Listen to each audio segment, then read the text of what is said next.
おかしなもんで、自分で描いた図面でも描いた図面において忠実になっちゃう恐れがあるんです。あ、それがダメなんですか？ダメだと思う。まず1回目の匠の庭のお話ということでお話を伺いたいんですけど、はい。ここが普段スケッチとかされてる、ここは一応いろいろお客様と話した要望図面化にするとこですね。じゃあここでスケッチを描いて、スケッチを描いたり、まあ叩き台として提出する、まず基本となる空間です。やっぱペンとかもすごいいっぱいありますね。色塗ったりね、まず雑然としちゃって整理整頓できてない。じゃあちょっとここでお話を伺っていこうかなと思ってます。1回目の庭のお話ということで、はいはい、金井さんに普段庭作りで心がけてることとかをちょっと伺いたいなと。はい、まあ庭作りっていうことで、まず最初にやっぱり我々はお客さんの要望を聞きますから、まあ、自分がどのような、自分で作る場合もね、どんな形にした、どんな要望があるか、どういうものにしたいかという、まず最初に問題点とか、そういうものを箇条書きでもいいからこう書いて、それを消していくっていうかな、それを現実的に問題点どのような形にしたら自分に合ってるかと、じゃあまず庭を作る前の段階ってことですか？そうですね。だからなんつうかな、やっぱり大きな違いは、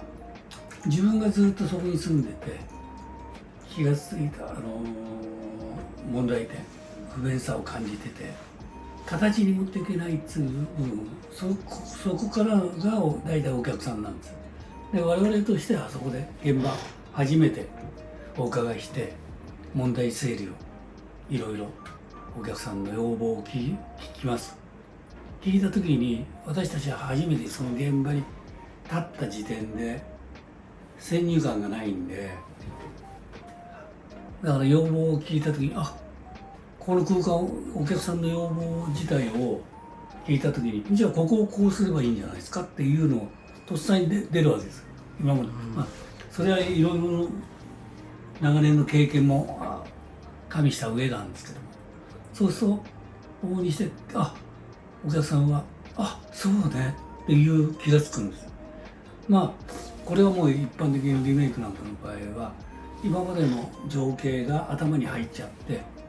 その形っていうのがもう先入観に入ってるんで、だそういう時に我々が初めて行った時のお客さんとの提言が初めてできるという良さが、まあ良さっていうか、それが職業としてのプロとしての、ものだと思います。じゃあまあ心がけてる点としては、そのお客様が普段気づかないようなところとかを提案してあげるってことですか？そこを利用面としてまず最初に、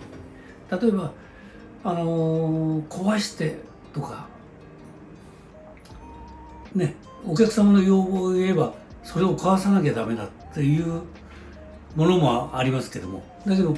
まず最初にできるだけその空間において壊さずその空間を利用すれば、まあお客さんの要望に応えられる、こうすればいいんじゃないですかって入れると納得させてだからそれほどの工事的にも大規模にならないものも結構数々あると思います。ただやはり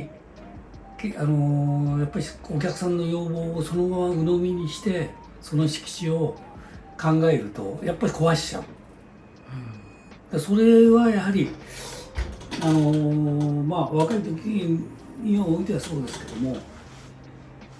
我々のプロとしてはやっぱり一つの技師者として長い経験においての提案、プロとしての提案をやっぱりこれはもう数多く持っ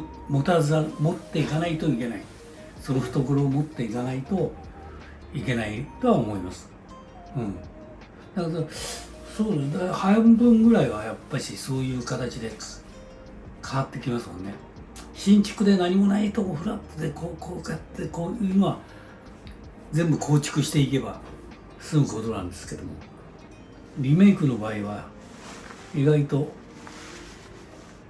その考えを持ったものは持たないとちょっと難しいかなって気がしますね。はい、そういうのは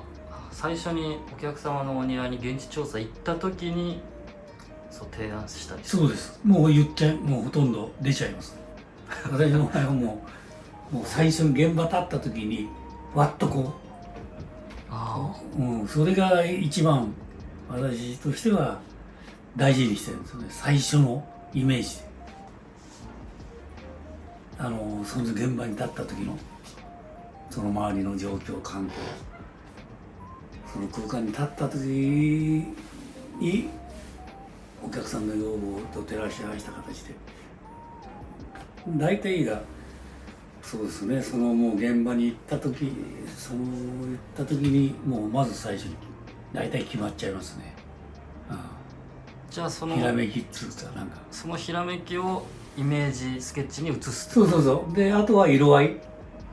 お客様の色合いもありますし、建物の色合いに合わせるか、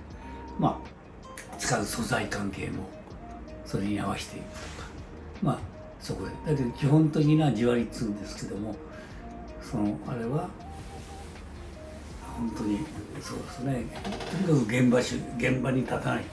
最初に立った時点においての印象あれですね、決まっちゃいますね。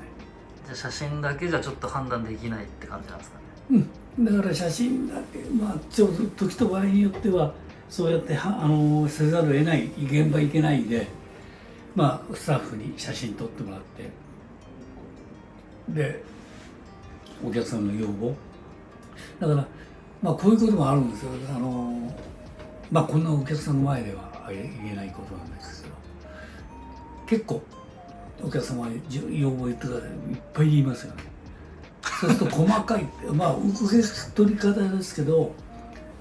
言った人間は細かい、どういうお客さんでしたってこう聞くとちょっと細かいですかね。細かいっていうのは数多くここをこうやってこうしたいっていう人を細かいっていう。だけど実際に自分が行って会って細かいんじゃなくて要望が、だからそれが受け止める側によって全然変わってくる。だから我々受け止める方なんで、受け止める知識っつうかな、庭に対しての経験によってお客様の第一印象が多分変わってくるのかなと思う。だからやっぱりお金を払って要望するのはもう細かいことどんどんね、もう言ってもらったものはいいんですね。我々としてはそれを一つずつお客様が言ったことに対して問題解決、全てがね、新しいものを入れることじゃなくしても、いやこれをちょっと変えればできちゃうんですかっていうので済んじゃう場合もあるんで、まず最初にお客様との庭に対しての要望イコール現地においての状況把握によっての分析っつうか、それで大体80% は図面としてここの部屋に入っても大体それを持ってれば、あとは書くだけ、実寸の寸法でどんだけの材料を使うか、出ていくのかっていうような形になるぐらいで。金井さん、その書いたスケッチとかはあまり現場に持ち込まないですよね。もうだから第三者一緒に行く、図面って精密に書くって寸法を書いてっていうのは第三者に委託するための、寸法図面でだけど自分が作るっていうことになるとそれでもういいわけです。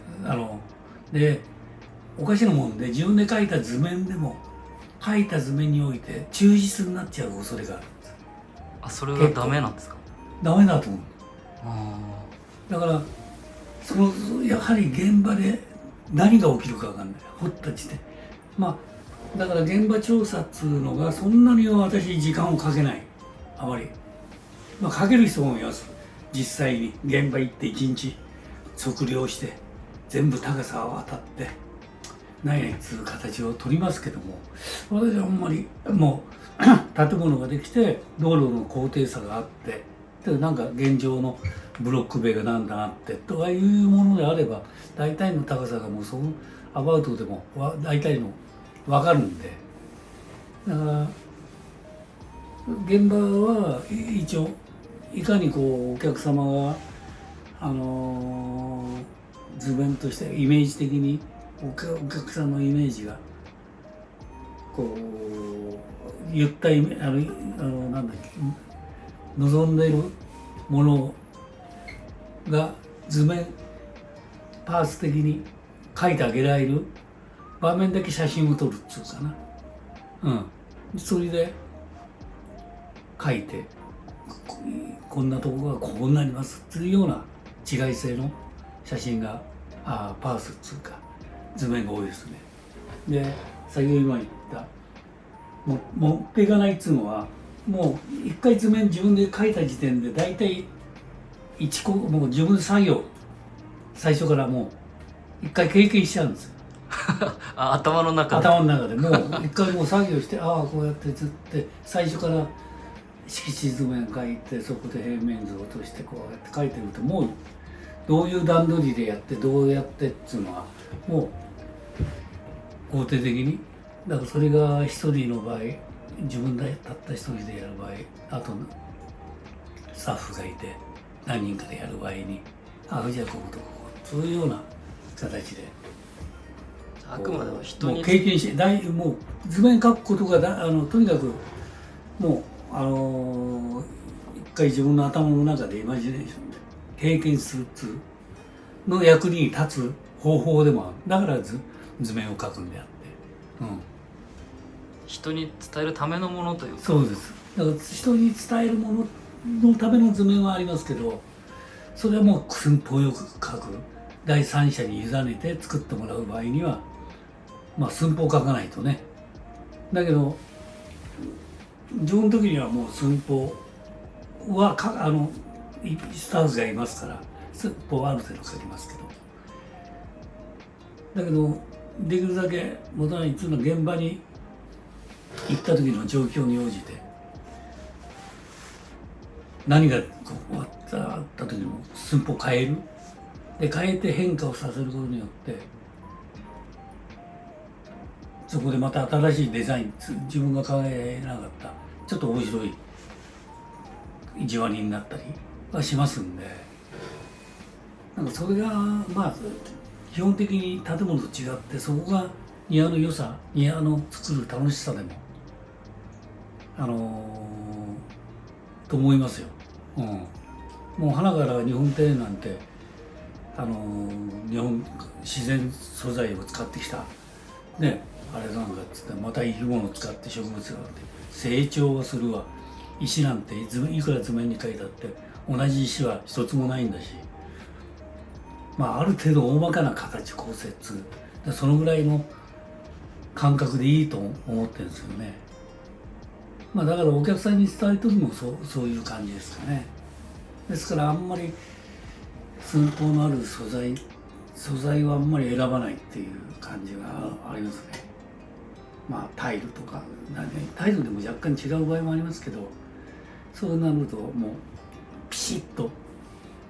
できるだけ同じタイルでも幅が違うとかなんかそういうやつの素材を選ぶとか、意外とちょっと自然ものに近い素材を形状的にも選ぶっていうのが逃げじゃないですけど選んじゃいますね。まあじゃあもうかなり柔軟に考えてるって感じなんですかね。だからそれが庭作りの楽しさ、面白さでもあるような気がするんですけど。ありがとうございます。第1回目は第1回十分かなといやかなりいいお話が聞けました。目。まあ庭作りの取っかかりねの考え方としたら私はそう思っております。ありがとうございました。はい。